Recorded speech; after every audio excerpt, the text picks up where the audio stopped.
하나님 말씀은 호세아서를 보겠습니다. 구약성경 1257페이지입니다. 호세아서 1장 1절에서 오늘은 9절까지 말씀을 한 절씩 읽도록 하겠습니다. 호세아서 1장 1절에서 9절까지 말씀입니다. 제가 먼저 1절을 읽겠습니다. 우시아와 요담과 아하스와 히스기야가 이어 유다왕이 된 시대, 곧 요아스의 아들 여로보암이 이스라엘 왕이 된 시대에 부엘의 아들 호시아에게 임한 여호와의 말씀이라. 여호와께서 처음 호세아에게 말씀하실 때 여호와께서 호세아에게 이르시되 너는 가서 음란한 여자를 맞이하여 음란한 자식들을 낳아라. 이 나라가 여호와를 떠나 크게 음란함이니라 하시니. 이에 그가 가서 디볼라임의 딸 고멜을 맞이하였더니 고멜이 임신하여 아들을 낳으며 여호와께서 호세아에게 이르시되 그의 이름을 이스르엘이라 하라. 조금 후에 내가 이스라엘의 피를 예후의 집에 갚으며 이스라엘 족속의 나라를 폐할 것임이니라. 그날에 내가 이스라엘 골짜기에서 이스라엘의 화를 꺾으리라 하시니라. 또 임신하여 딸을 낳으매 여호와께서 호세아에게 이르시되 그의 이름을 로루하마라 하라. 내가 다시는 이스라엘의 족속을 긍휼히 여겨서 용서하지 않을 것임이니라. 그러나 내가 유다 족속을 긍휼히 여겨 그들의 하나님 여호와로 구원하겠고 활과 칼이나 전쟁이나 말과 마병으로 구원하지 아니하리라 하시니라. 고멜이 로루하마를 쳤대 후에 또 임신하여 아들을 낳으매 같이 읽읍시다. 여호와께서 이르시되 그의 이름을 로암미라 하라. 너희는 내 백성이 아니요 나는 너희 하나님이 되지 아니할 것임이니라. 아멘. 여러분 그 불신앙이라는 말을 들어보셨죠? 불신앙이라는 말은 하나님을 믿지 않는, 거부한다, 이런 의미입니다. 그런데 이 불신앙에도 두 가지 크게 종류가 있습니다. 첫 번째는 정말 세상에 속해서 하나님을 믿지 않는 겁니다. 하나님을 반대하는 겁니다. 그래서 교회를 비난하기도 합니다. 그래서 하나님과 적대적인 마음을 가진 사람, 불신앙인 이렇게 표현할 수 있습니다. 그러나 그와는 반대로 다르게 교회 안에도 불신앙인이 있습니다. 교회 안의 불신앙인들도 또 나눌 수가 있는데 한 부류는 정말 교회 안에서 예수 안 믿는 사람입니다. 교회는 다닙니다. 왜 다니느냐? 가정의 평화를 위해서 다니죠. 왜 다니느냐? 아이들은 부모님의 강요에 의해서 나옵니다. 그래서 아이들의 평생 소망이 결혼해서 부모 떠나는 겁니다. 그렇습니다. 교회는 나오지만 어떤 강요나 어떤 이유에 의해서 하나님 믿지 않으면서도 나오는 사람들이 있습니다. 그러나 교회 안의 불신앙인 중에는 본인은 하나님 믿는다고 생각합니다. 본인은 예배도 드립니다. 기도 생활도 하고요. 교회 안의 구석구석에서 봉사생활도 합니다. 누구 못지않게 자기 스스로는 잘 신앙생활 한다고 생각합니다. 그런데 하나님의 마음과 멀어져 있습니다. 우리는 요즘 주일날 하나님의 나라의 가치관에 대한 설교들을 계속하고 있습니다. 세계관이죠. 생각하는 거, 그리고 판단하는 거, 결정하는 것이 또 하나님 믿는 사람들과는 같지 않습니다. 그것을 우리는 교회 안의 불신앙인이라고 말합니다. 오늘 제가 호세아서를 읽었습니다. 9절까지 읽었는데 다음 주까지 연속으로 9절까지 하게 되고 오늘은 좀 서론 부분, 좀 앞부분만 하게 될 것이고 또 계속해서 호세아서를 여러분과 함께 이렇게 살펴보려고 합니다. 왜냐하면 이 호세아서가 이런 교회 밖에 하나님을 믿지 않는 사람들에게 외치는 메시지가 아니고 교회 안에서 신앙생활도 하고 헌금 생활도 하고 봉사 생활도 함에도 불구하고 생각하는 것과 달려가는 것과 추구하는 것이 세상 사람들과 똑같은 그 불신앙, 교회 안에 있는 불신앙인들에게 외치는 선자의 설교이기 때문에 요즘 우리가 좀 들어야 되지 않을까라는 생각을 가지게 됩니다. 호시아스의 가장 중심이 되는 요절을 택한다면 6장입니다. 특별히 오늘 6장 중에 6절의 말씀을 여러분이 한번 봤으면 참 좋겠습니다. 그러니까 호시아스 6장 6절은 찾아볼까요? 뒤로 이렇게 넘어가면 찾깁니다. 6장 1절부터 6절까지가 중요한데 그 중에 6절은 이렇게 되어져 있습니다. 6절을 같이 한번 읽어보겠습니다. 시작. 나는 인애를 원하고 제사를 원하지 아니하며 번제보다 하나님을 아는 것을 원하노라. 아멘. 하나님의 그 피 끓는 외침입니다. 하나님이 이렇게 말합니다. 나는 제사를 원하지 않아요. 하나님 말씀합니다. 나는 번제를 원하지 않는다고 이야기합니다. 그러니까 이걸 우리가 액면 그대로 하나님은 제사와 번제, 예배를 싫어한다 이렇게 평가하면 안 됩니다. 하나님은 너희들이 드리는 그 번제보다, 너희들이 드리는 그 예배보다 하나님이 더 기뻐하는 게 있다고 이야기합니다. 그것이 인내라고 말합니다. 그리고 하나님을 아는 것이라고 말합니다. 오늘 이 6절 한 절은 제사를 드리는 거, 번제를 드리는 거 똑같은 이야기죠. 그리고 인애를 가지는 거, 그리고 하나님을 아는 거, 이걸 똑같은 문장으로, 구조로 이렇게 반복해서 말씀하고 있습니다. 이 말을 통해 볼 때에 지금 하나님이 외치고 있는 그 말씀을 듣고 있는 그 백성들은 제사를 드린다는 거예요? 안 드린다는 겁니까? 잘 드리고 있다는 겁니다. 번제를 드린다는 거예요? 안 드린다는 거예요? 잘 드리고 있다는 겁니다. 그런데 하나님은 가슴을 치며 말합니다. 나는 너희들이 드리는 제사가 싫어. 너희들이 드리는 번제가 싫어. 나는 너희들 속에서 인애를 보고 싶어. 너희들이 하나님을 더 알기를 원해.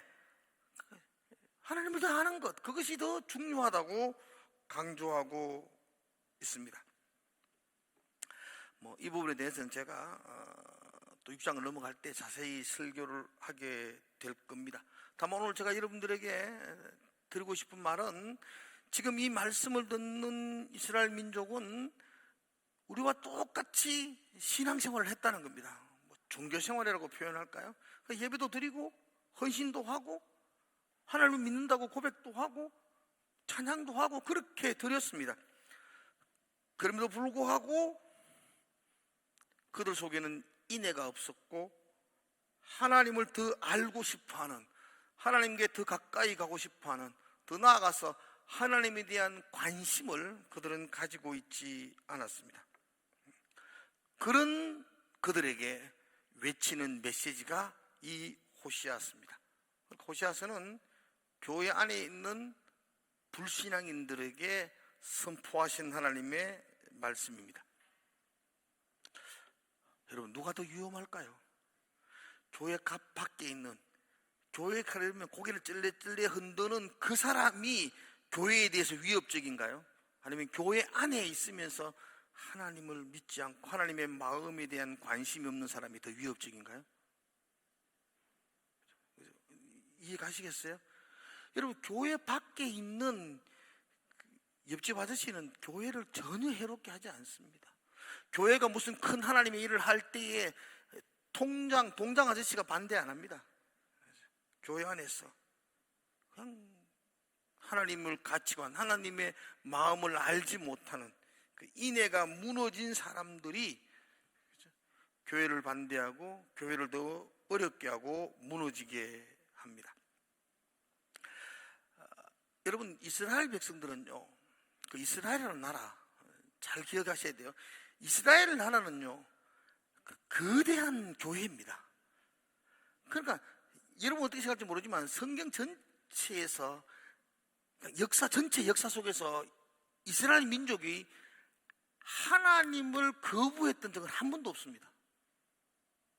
한 번도 예배를 외면했던 적이 없습니다. 그들은 한 번도, 지금까지도 그들은 제사를 포기한 적이 없습니다. 그들은 누구보다도 열심으로 하나님을 잘 믿고 있고 섬기고 있습니다. 다만 하나님이 피를 끓는 음성으로 그 백성들을 향하여 외치고 선포하는 메시지 대부분은 그들이 하나님도 믿고 바알도 믿고, 하나님도 섬기고 바알도 섬기고 아세라도 따라가고, 그러니까 하나님과 우상을 겸하여 섬기는 것, 이걸 가리켜서 지금 성경은 끊임없이 그게 불신앙이다, 하나님을 알지 못하는 것이다 라고 말합니다. 호세아 선지자도 이 부분에 대해서 하나님은 제사를 원하지 아니하고 인애를 원한다 그렇게 말하잖아요. 여러분, 그 인애라는 말이 무슨 뜻이죠? 그게 긍휼, 은혜, 특히 인애라는 말은 사랑이란 말인데요.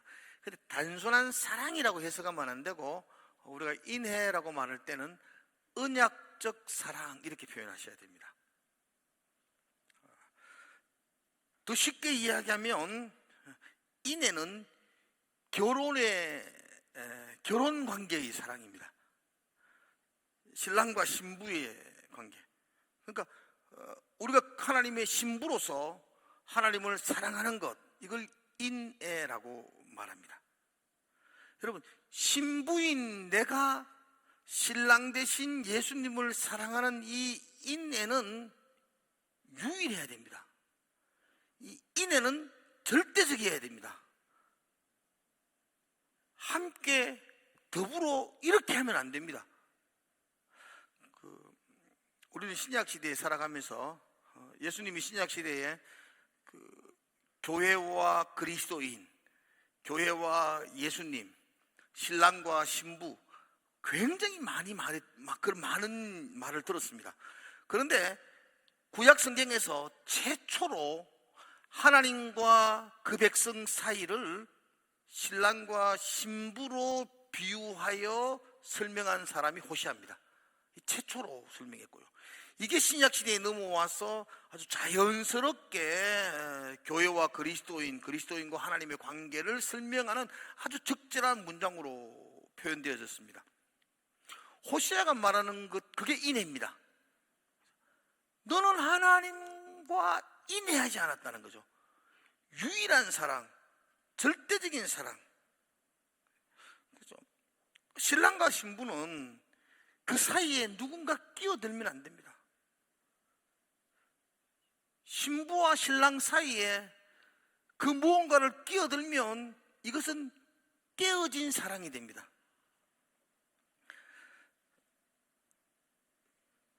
선지자는 이스라엘 백성들을 향하여 너희들이 하나님과 바알을 섬긴다라고 외칩니다. 그 이스라엘 백성들은 선지자를 향하여 우리는 한 번도 하나님을 떠난 적이 없습니다. 우리는 한 번도 하나님을 부인한 적이 없습니다. 예, 그렇습니다. 그들은 한 번도 하나님을 부인한 적이 없습니다. 우리는 하나님을 믿습니다. 하나님께 예배합니다. 그때 선지자가 하는 말이, 지금 호세아 선지자가 하는 말이 뭐죠? 그건 사랑이 아니요, 그건 불륜이라는 겁니다. 인애하지 않는 사랑, 유일한 독보적인 오직 하나님과의 사랑을 맺지 않는 사랑, 그 사랑은 깨어진 사랑이고 그건 불륜적인 사랑이다 라고 말합니다. 그런 의미에서 이스라엘 백성들을 향하여 호세아는 너희가 아무리 예배해도 나는 그 예배를 원하지 않고, 나는 너희가 나를 인애하는 것, 나를 유일하게 사랑하는 것, 그 사랑을 원한다 라고 말씀하고 있습니다. 그래서 호세아 전체의 이야기는 내만 사랑해, 내만 사랑해야 돼 라는 하나님의 피 끓는 그 신부를 향한 외침의 메시지가 담겨져 있습니다. 오늘 이 말씀을 통해서 오늘 호세아서를 쭉 하면서 저와 여러분에게 그 유일한 오직 그 사랑을 원하신 하나님의 마음을 우리가 좀 이렇게 들을 수 있는 그런 시간들이 되기를 주의 이름으로 축복을 드립니다. 오늘 뭐 첫 시간이니까 호시아 시대에 대한 배경을 조금은 여러분들이 아셔야 될 것 같아서 너무 복잡하게 이야기하면 여러분들은 뭐 기억도 못 하실 것이고 질릴 건데 그래도 조금은 아셔야 됩니다. 시대적 배경과 상황은 굉장히 중요합니다. 특별히 선지서를 읽을 때는 더 중요합니다. 그 상황과 그 시대를 알지 못하면 그 말씀을 정확하게 해석할 수가 없습니다. 그 배경과 상황을 모르면 그 말씀을 우리가 오해할 수밖에 없어요. 그 상황에 따라 같은 말이지만 상황에 따라서 해석이 달라집니다. 저는 전라도 사투리 참 구수하고 좋습니다. 전라도 사람이 가장 많이 쓰는 단어 뭐죠? 거시기. 아따 거시기 하네. 뭔 말인지 모릅니다. 그죠? 내가 아따 거시기 하네. 뭔 뜻이죠? 오늘부터는 아주 덥다 이런 뜻입니다. 아따 날씨가 거시기 하네. 덥다 이런, 거시기는 덥다 이런 뜻이잖아요. 그죠? 누가 막 저를 막 극진하게 칭찬합니다. 그러면 아이고 거시기 합니다. 이런 거는 송구스럽다, 부끄럽다, 거시기가 부끄럽다가 됩니다. 어떨 때는 이렇게 되고 어떨 때는 저렇게 됩니다. 성경도 똑같습니다. 상황과 환경에 따라서 똑같은 단어가 이렇게 해석될 수도 있고 저렇게 해석되기도 합니다.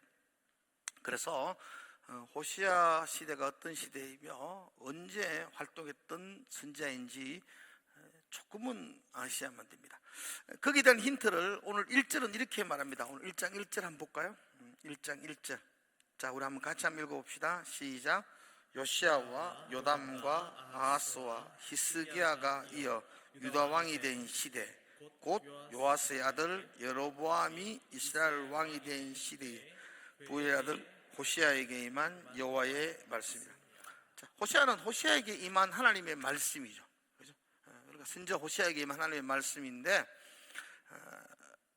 호시아가 어떤 사람인가?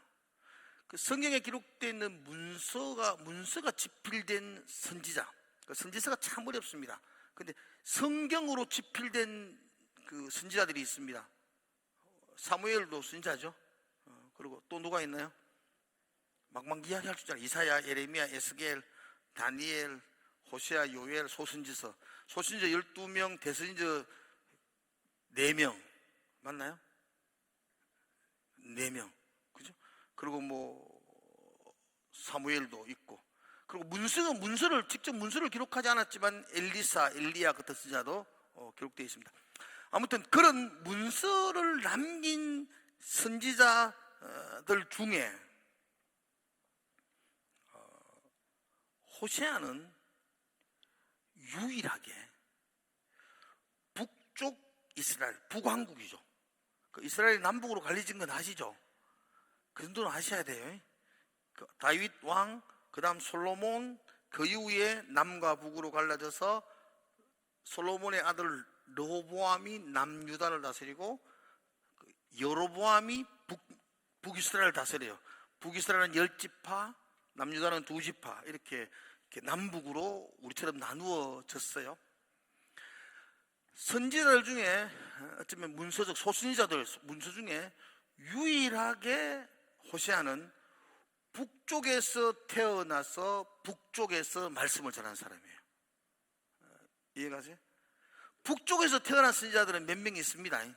몇 명 있습니다. 그러니까 엘리야, 엘리사도 북쪽에 태어났지만 그거는 문서를 기록하지 않았기 때문에 좀 뺀다 그러더라도 북쪽에 태어나서 혹시 누가 아는 사람 있어요? 친한 사람? 요나가 북쪽에 태어났어요. 요나가 가드 헤멜이라는 갈릴리 저 북쪽 지역에 태어났어요. 요나는 잘 알죠? 그래서 어디서 태어난지 잘 몰랐잖아요. 그 북쪽 이스라엘에 태어났습니다. 그러나 요나는 북쪽 이스라엘에 태어났지만 니누에를 향하여 외쳤죠. 그러니까 요나의 활동 대상 장소가 니누웨라는 곳이었습니다. 그런데 북쪽에서 태어나서 북쪽 땅 사람들에게, 우리로 말하면 북한에 태어나서 북한 사람들을 향하여 피 끓는 외침을 외쳤던 선지자는 호시아입니다. 호시아 시대 때, 같은 시대 때 같이 활동했던 선지자들이 있습니다. 여러분은 뭐 잊어버리겠지만 대충은 아시면 좋습니다. 호시아가 활동했을 때에 같이 활동했던 선지자들이 몇이가 있습니다. 금방 말했던 요나는 호시아는 저 니누에에서 활동을 했고요. 북이스라엘에서 활동했던 선지자가 한 명 더 있습니다. 아모스라고. 혹시 들어보셨어요? 아모스.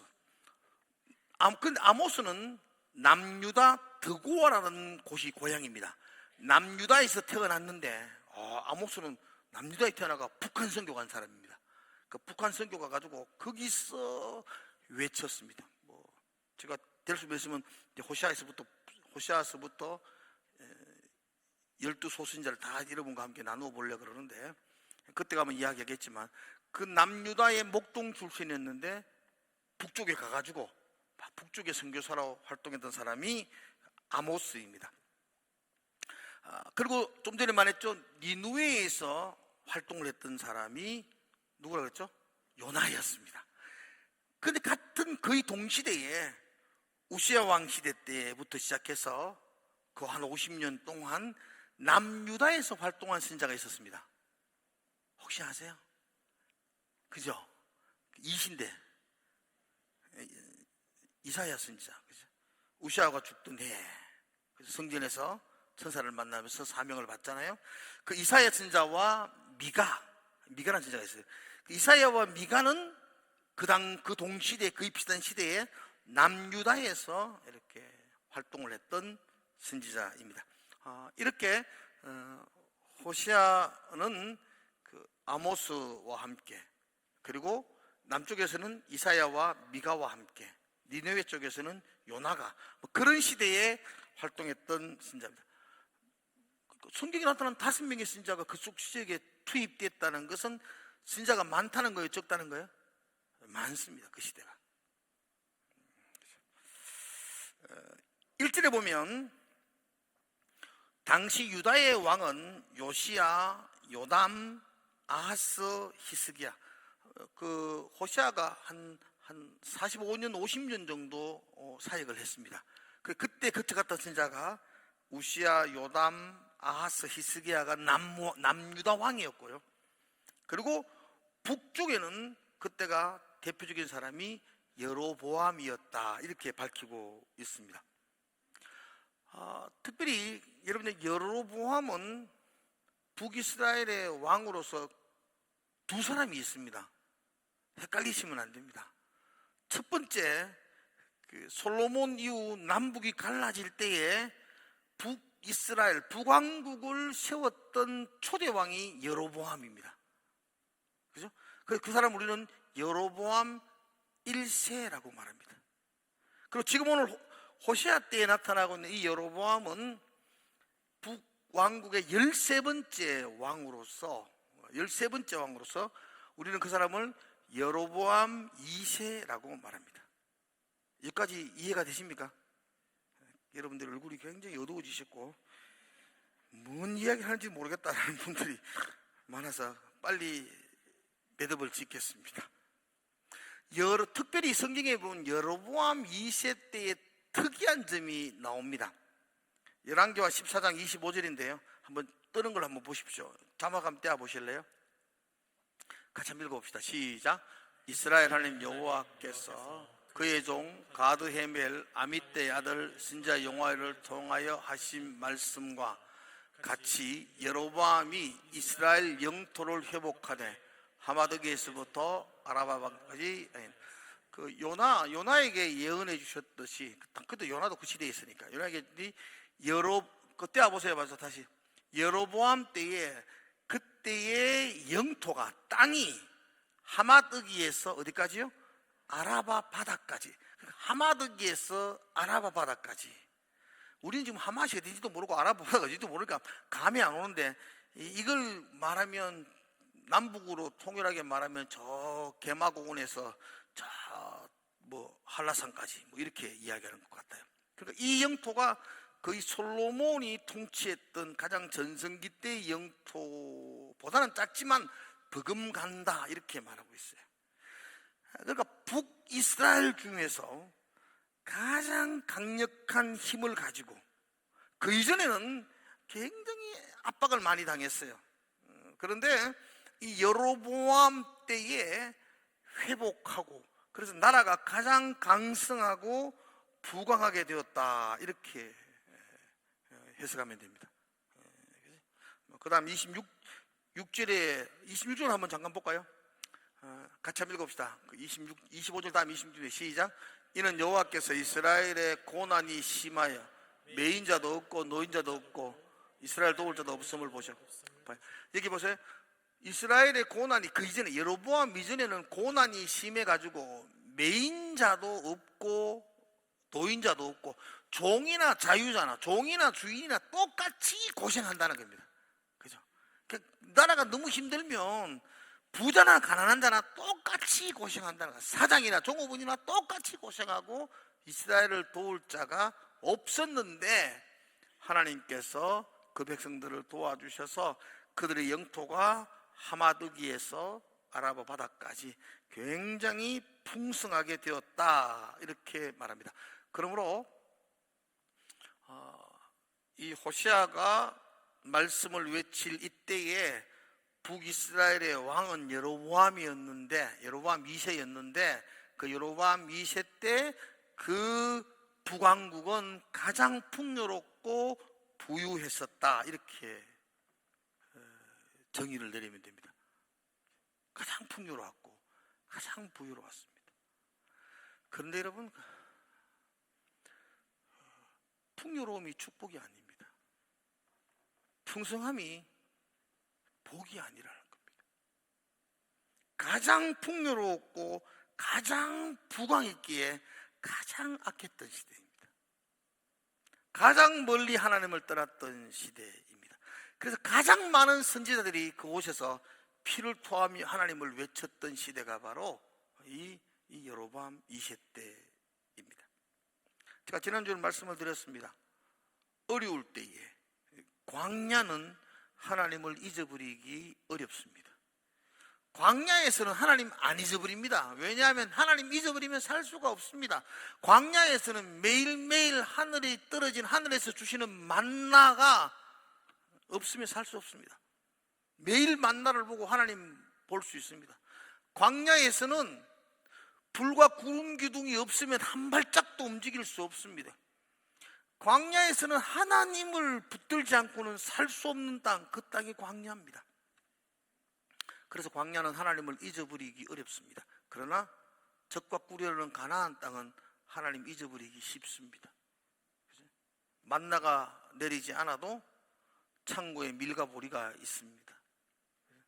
하나님을 간절히 부르지 않아도 통장에 잔고가 있습니다.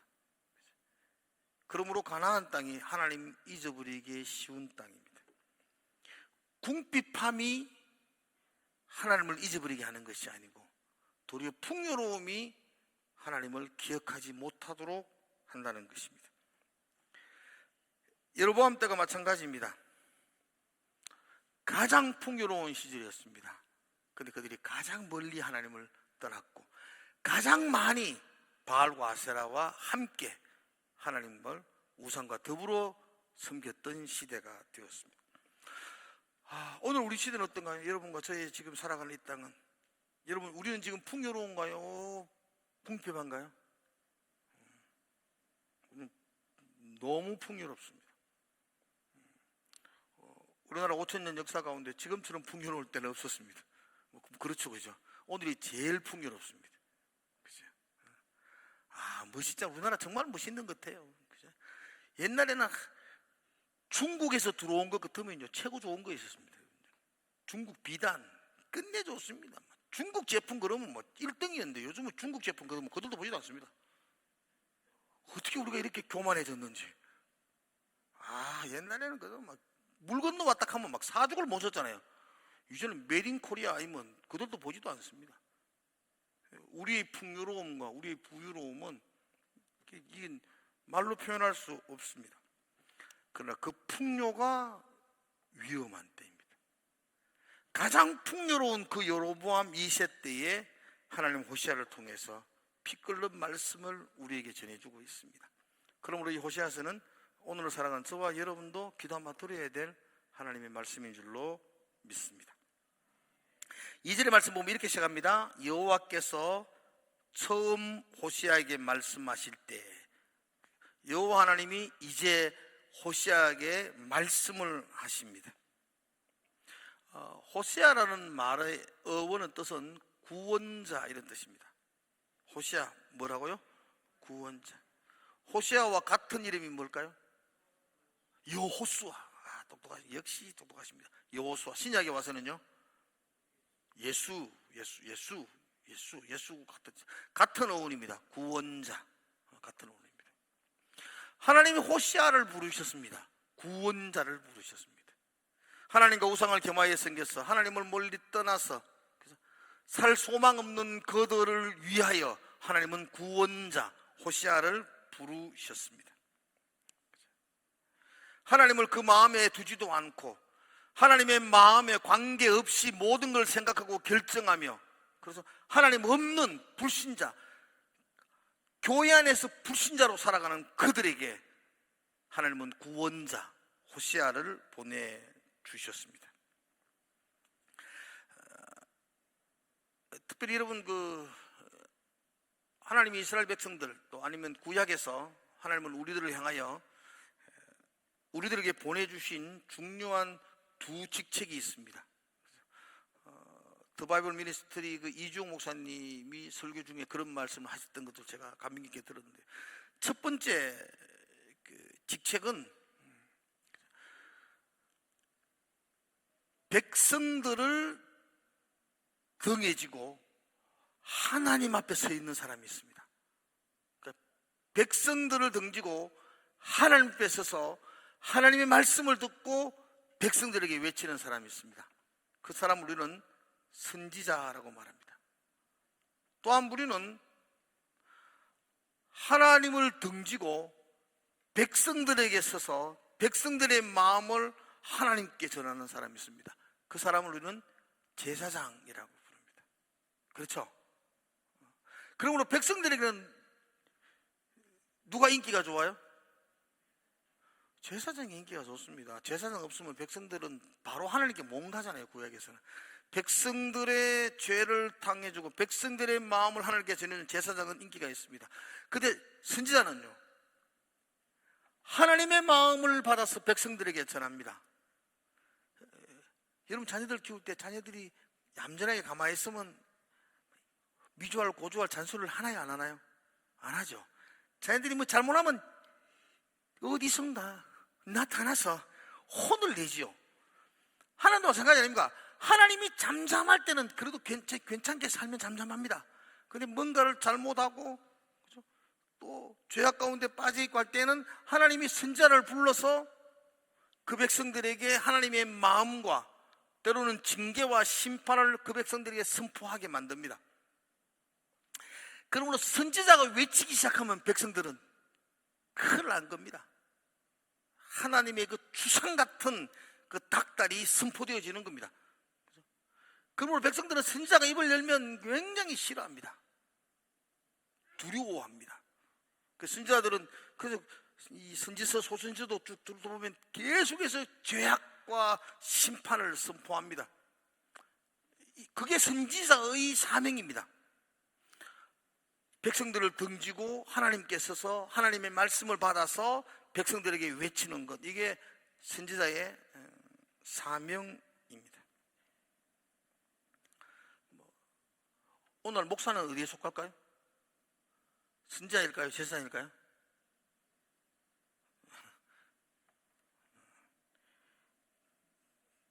나는 여러분들에게 제사장이 될 필요가 없습니다. 그러니까 여러분들이 하나님께 바로 가세요. 만인 제사장인데 왜 나를 통해가 자꾸 뭐 갈라 그래요? 귀찮거러. 저는 선지자는 아닙니다. 왜냐하면 선지자는 하나님께 직접 말씀을 들어서 외치는 거고, 저는 하나님이 말씀해 주신 이 성경을 가지고 여러분들에게 외치는 겁니다. 저는 동일하게 외치는 거지만 하나님의 직접 들은 구약의 선지자고, 저는 하나님이 이미 말씀해 주신 이 성경을 가지고 이 속에 있는 하나님의 말씀을 여러분들에게 외치는 자입니다. 그러므로 선지자는 교회에서 칭찬을 받습니까? 눈총을 받습니까? 목사가 칭찬을 많이 들으면 그건 선지자의 노릇 잘 안 한 겁니다. 여러분들이 저를 많이 눈총을 주고 자꾸 그런 설교 하십니까? 좀 그러지 마시소. 일주일 동안 피곤하게 있다가 교회 한번 왔는데 막 또 꾸중 듣고 가야 됩니까? 요렇게 저를 향하여 막 눈을 꼬라보시면 저는 선자 역할을 잘하고 있는 겁니다. 그죠? 근데 저는 잘 못하는 것 같아. 여러분들이 너무 저를 잘 대해주시는 것 같아서. 선지자의 입을 통해서 더 제가 정말 부탁드립니다. 목사 입을 통해서 하나님의 마음을 들을 때에 때로는 위로도 받고 때로는 소망도 들어야 되겠지만, 그죠? 가슴 찢어지며 아파하며 상처받는 권면과 책망도 함께 받을 수 있기를 축복합니다. 하나님이 그렇게 외치는 것은 돌아오라는 것 아니겠습니까? 오라 여호와, 우리가 여호와께로 돌아가자. 이 말씀 듣고 싶어 하는 것 아니겠습니까? 그죠? 잘했다 해서 돌아오는 게 아니고, 너 그래 살면 안 된다고 권면하고 책망하고 징계할 때 그들이 돌아오지 않겠습니까? 그리고 이 시대의 목사들도 너무 듣기 좋은 소리 하는 것 별로 좋지 않습니다. 조금 듣기 싫어도 그 소리를 기쁨으로 받아들이시고 그 말씀에 나의 마음을 비추는 거울로 비추어 본다면 그게 하나님께 더 가까이 나가고 하나님의 마음을 알아가는데 큰 복이 될 줄로 믿습니다. 특별히 하나님이 명령을 하십니다. 2절에 볼까요? 2절에 하나님의 명령. 자, 우리 2절 한번 볼게요. 같이 한번 2절 한번 읽어보겠습니다. 한 번 더 읽어봅시다. 2절 시작. 여호와께서 처음 호시아에게 말씀하실 때 여호와께서 호시아에게 이르시되 너는 가서 음란한 여자를 음란한 자식을 낳아 이 나라가 여호와를 떠나 크게 행함하니라. 하나님의 명령이 뭐죠? 호시아에게 하신 하나님의 명령은 너는 가서 음란한 아내를 취하고 음란한 자녀를 낳아라는 것입니다. 사실 이건 호시아가 생각지 못했던 하나님의 말씀이었습니다. 지금 보세요. 이스라엘 백성들이 지금 북왕국에 외치다가 북한이 하나님과 바알을 겸하여 섬기며 하나님과 멀리 떠나 있었어요. 하나님은 그 백성들을 위하여 선지자를 부르셨어요. 그럼 하나님은 그들에게 일반적으로 하나님이 말씀하실 것은 너는 가서 그 백성들을 쳐서 외치라, 그들의 죄악을 지적해라, 그들을 돌아오게 하라, 회개케 하라, 뭐 이런 말씀을 하시는 것이 일반적입니다. 하나님 다 그렇게 하셨어요. 하나님은 이사야에게도 나타나셔서 가서 이 백성들에게 이르라, 네가 내 말을 그 백성들에게 외치라, 이 백성들에게 일러라, 그렇게 말했고요. 하나님은 예레미야에게도 나타나서 내 말을 너의 입에 두겠으니까 가서 외치라 그랬습니다. 하나님의 말을 예레미야 입에 두고 외치라 그랬고요. 에스겔에게도 하나님 나타나셔서 두루마리를 먹으라 그럽니다. 이 두루마리를 먹으라 그래요. 그걸 먹고 그 말씀을 백성들에게 외치라, 그렇게 말씀하셨습니다. 그렇다면 하나님은 호시아에게도 나타나서 그들의 죄를 지적하고 너도 가서 그 백성들을 쳐서 외치라, 이렇게 말하는 게 일반적입니다. 그 하나님은 호시아에게 가서 외치라 말하지 아니하고 가라, 그리고 결혼해라, 자녀를 낳아라, 이렇게 말씀하고 있습니다. 가서 외치라는 말이 아니고 오늘 이 말씀은 가서 살아라, 이런 말입니다. 가서 그들 가운데 가서 아내를 얻고 그들 속에서 살아라, 이렇게 말합니다. 하나님은 호시아가 외치는 말로가 아니라 그의 결혼, 그의 가정, 그 일로 말미암아 우리 2장부터 쭉 살펴보겠지만 그의 가슴 아픔, 통곡, 그의 절박한 고통, 그 눈물을 통하여서 백성들에게 하나님의 마음을 보여주라, 그렇게 말합니다. 우리 이것을 행동으로 보여주는 예언, 이렇게 표현합니다. 말로서 하는 예언이 아니라 삶으로 보여주는 예언을 하라고 말씀합니다. 특별히 그가 살아야 되는 삶은 그냥 천천벽력 같습니다. 가서 음란한 여자를 아내로 맞이하라는 이야기입니다. 음란한 여자가 어떤 여자냐? 학자들 간에 여러 이야기합니다. 뭐 직업적인 여성이라고 말하기도 합니다. 만서도 정통적인 복음주의 입장에서는 그런 직업적인 여성이라기보다는 음란한 성향이 강한 여자, 그리고 앞으로 결혼해가지고도 쉽게 말하면 바람을 피우고 가정을 돌보지 아니하고 그렇게 음란하게 살아갈 성향이 짙은 여자, 이렇게 해석하는 게 더 정확하다, 그렇게 말하더라고요. 예, 맞습니다. 어떻게 보든지 간에 정결하고 성결한 거룩한 여자가 아니라 음란한 성향이 강한 음란한 여자를 찾아가서 아내로 맞이하라, 그렇게 말합니다. 그리고 음란한 자식을 낳아라 그러죠. 음란한 여자는 어떻게 해석할 수 있는데, 어떤 자식이 음란한 자식입니까? 생각해 보셨어요? 어떤 자식이 음란한 자식입니까? 쪼매난 게 음란합니까? 그걸 음란한 자식이라 그럽니까? 저놈은 삭수가 노란데 이걸 음란한 자식일까요? 어떤 자식이 음란한 자식입니까? 음란한 상황 속에 태어난 자식. 그러니까 그래서 학자들은 이 부분을 가리켜서 고멜이 아버지가 누군지도 모르게 태어난 아들, 자녀, 이걸 음란한 자식이라 그렇게 뭐 일리 있는 그 말이 맞는 것 같아요. 뭐 어린아이에게 뭐 음란하다 안 음란하다 어떻게 규정할 수 있겠어요? 음란한 상황 속에 태어난 자녀, 이게 참 말이 되지 않지 않습니까? 너무나 기가 막힌 명령 아니겠습니까? 결혼은 누구에게나 중요합니다. 일륜주의 대사라 그러지 않습니까? 다 조신한 아내를 맞이하고 싶지, 호시아에게는 결혼에 대한 꿈이 없었을까요? 이렇게 아무 여자나 맞이하고 이렇게 살고 싶은 게 그의 바람이었을까요? 전혀 그렇지 않을 겁니다. 호시아 역시 호시아 나름대로의 꿈꾸는 가정이 있었고 그가 소망하는 아내가 있었을 겁니다. 근데 하나님은 그에게 기가 막힌 명령을 하십니다. 부당한 명령입니다. 음란한 아내, 음란한 자식을 놓아라. 이건 평범한 일상적인 남자들에게 있어도 부당한 명령이지만 특별히 선지자로 부름받은 사람에게는 있을 수 없는, 선지자의 아내가 음란한데 뭐 어떻게 백성들 앞에 설 수가 있겠습니까? 그런데 하나님이 그렇게 하라 그러십니다. 여러분, 때로는 여러분 살아가는 동안에 하나님이 우리에게 부당한 명령을 하실 때가 있지 않습니까? 하나님이 우리에게 이해할 수 없는 말씀을 하실 때가 있지 않습니까? 저는 있습니다. 내가 용납할 수 없는 명령을 하실 때가 있지 않습니까? 내가 이해하지 못하는 일들이 내 삶 속에서 일어날 때가 한두 번이 아니지 않습니까?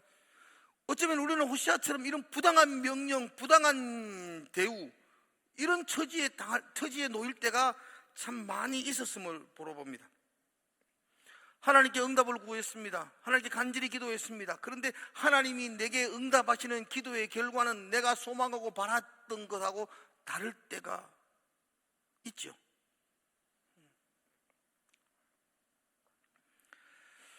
신앙은 뭐냐? 내가 기도하는 기도 제목이 있습니다. 하나님의 응답이 나의 기도와 바람과 다를 때에 신앙은 하나님께 순종하는 게 신앙입니다. 불신앙은 뭡니까? 내 바람과 내 소망대로 하나님 응답하지 않으면 하나님을 의지하지 않습니다. 끊임없이 내 바람을 고집합니다. 이게 불신앙입니다. 여러분, 나는요, 내가 필요한 것을 하나님께 구합니다. 그런데 하나님은요, 내게 필요한 것을 주십니다. 다시 좀 더 쉽게 말하면, 나는 내가 원하는 것을 하나님께 달라고 합니다. 근데 하나님은 내가 원하는 것을 주지 아니하고 내게 필요한 것을 주십니다. 아멘이세요? 이게 신앙입니다. 우리는 내가 원하는, 내게 정말 필요한 것에 대해서 잘 모르는 무지함이 있습니다. 그래서 어떨 때는 내가 필요하지 않는 것을 원할 때가 참 많습니다. 근데 하나님은 언제나 내가 원하는 것으로 채워주는 분이 아니고 나의 필요한 것으로 채워주는 분이십니다. 여기 아멘 그러면 그게 신앙입니다. 아니요, 나는 내가 원하는 것 얻고 싶어요, 끊임없이 얻고 싶어요, 그건 불신앙입니다. 여러분, 내가 원하는 것이 내 인생에 더 유익할까요? 하나님이 주시는 내게 필요한 것이 더 유익할까요? 말할 것도 없습니다.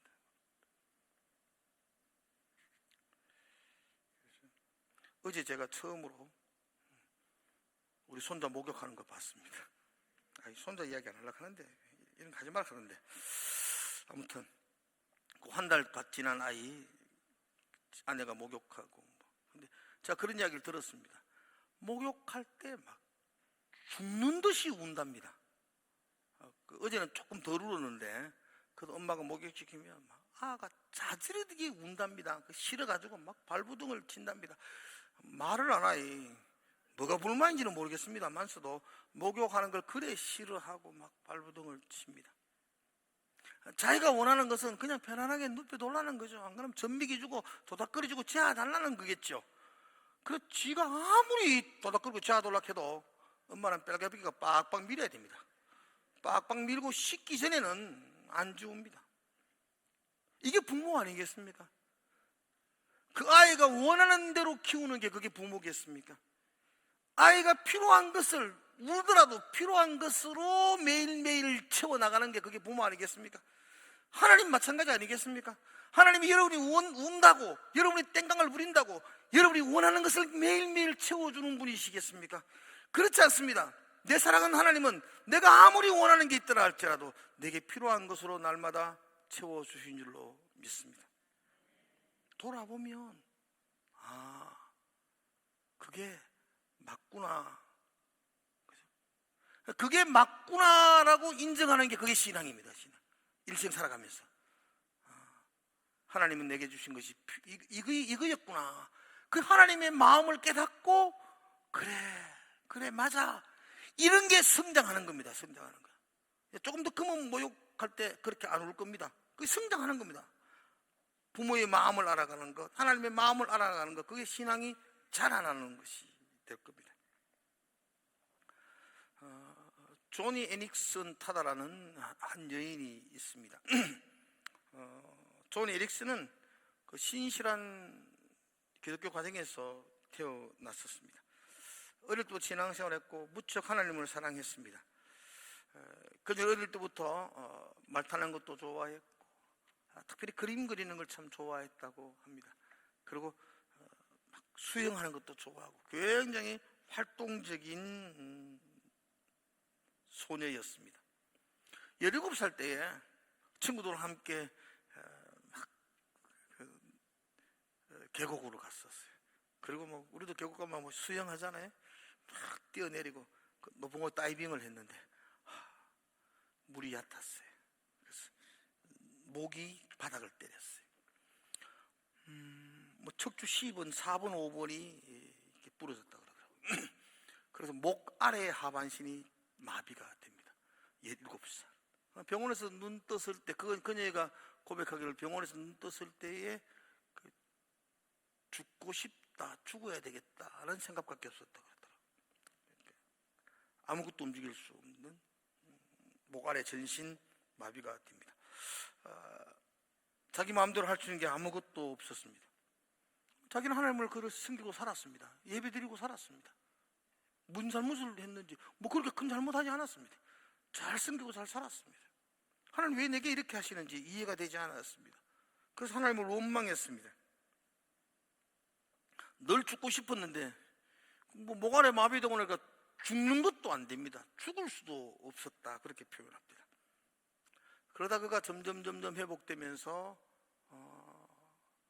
그가 하나님께 간절히 기도하기 시작했습니다. 여러분, 처음에 절망을 당하면 기도도 못합니다.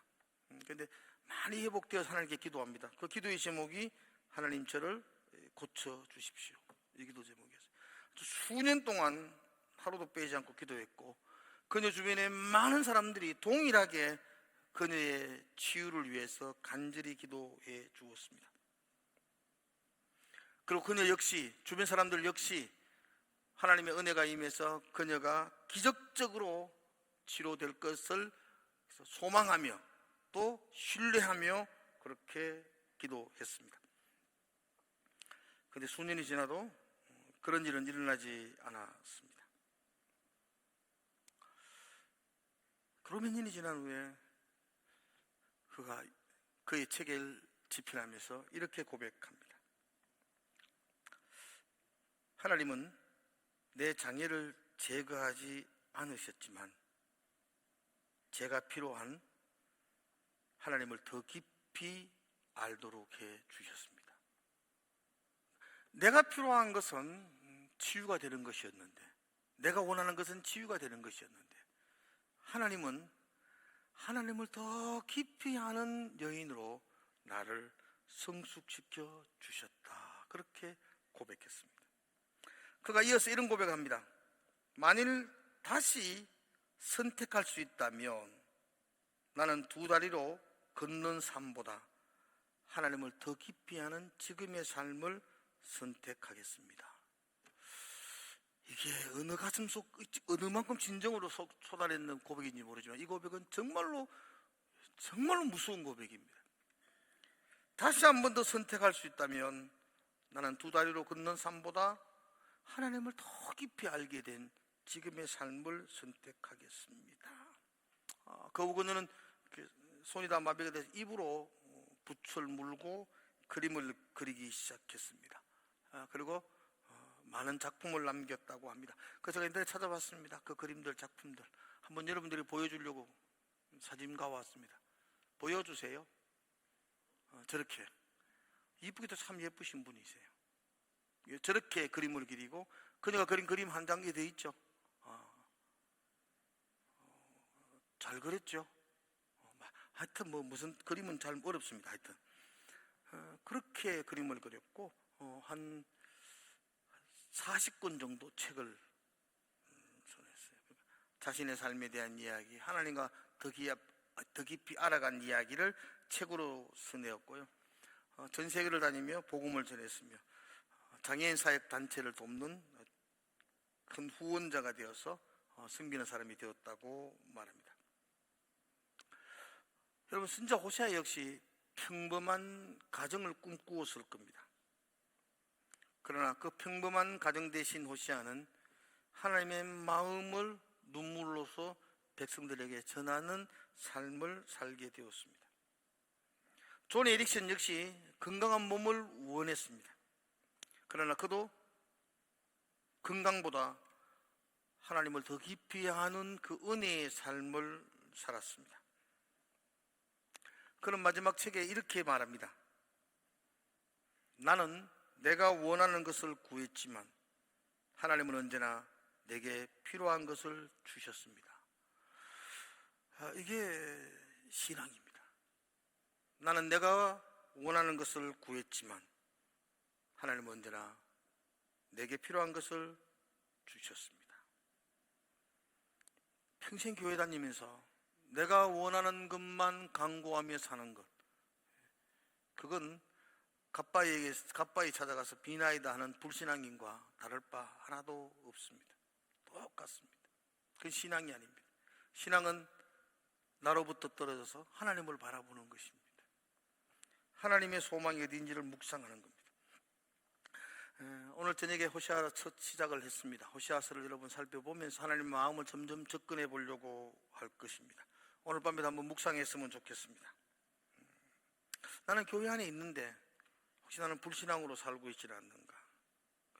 하나님을 떠난 적은 내가 없는데 내가 하나님과 바알을 겸하여 섬기고 있지 않는가? 오늘 나는 풍요롭게 사는데 그 풍요가 하나님을 멀어지게 하는 이유가 되고 있지는 않는가? 나는 내가 원하는 것보다 하나님이 내게 주시는 것, 하나님이 필요한 것을 주시는 것, 그 신뢰를 가지고 내가 살아가고 있는가? 오늘 저녁에 이런 부분들의 질문들을 여러분 가슴속에 하면서 같이 한번 기도하시는 그런 밤이 되시기를 주의 이름으로 축복을 드립니다. 기도하겠습니다. 하나님 아버지의 마음을 알기를 원합니다. 나는 인애를 원하고 제사를 원치 않는다라고 하신 하나님의 마음, 나는 번제보다 하나님의 마음을 아는 것을 원한다라고 말씀하시는 그 하나님의 마음을 알기를 원합니다. 그리고 내가 점점 하나님 앞으로 한 발 더 나아가기를 원합니다. 하나님을 더 깊이 알아가는 것, 그것이 내 삶의 축복임을 고백했던 존 에릭슨처럼 하나님, 우리도 내가 원하는 것을 구하는 삶이 아니라 나에게 필요한 것을 주시는 하나님을 신뢰하는 삶, 하나님 우리에게 그 삶을 돌아볼 수 있도록 이 밤에 인도하여 주시옵소서. 내가 이해되지 않고 내가 용납되지 않더라도 그 하나님 말씀 앞에 내가 순종하며 한 발 한 발 나아갈 수 있는 그런 우리의 삶이 되게 하여 주시옵소서. 예수님 이름으로 기도드리옵나이다.